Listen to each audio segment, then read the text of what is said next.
अरे कबो चीत कबो पट सैया 7 आइटम। कोनो गाना बनता रे? गाना तो पहले बन जुड़ जा रे सुनले अब बात रे हमार। देखो इसमें भाव भी मिलेगा और रस भी मिलेगा।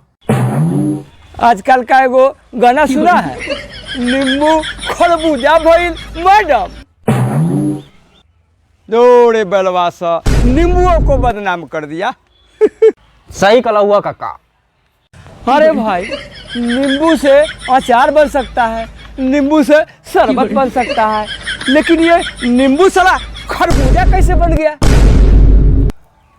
लौंडवन सा के बात में आकर कमरिया गोले गोले पर हम ठुमका लगा दिए। अब हम कमर के तरफ से परेशान हैं। अब जो गनमा भी बनता है उस साला दिलवा में ठहरता कहाँ है?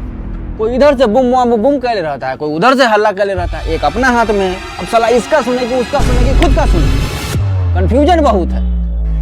एगो तक गाना बना है, बहुत ही उल्लंघन गाना बना दिया है। मतलब कोशिश करने की जरूरत ही नहीं है, बस गाना बजा दीजिए। जींस ढीला करा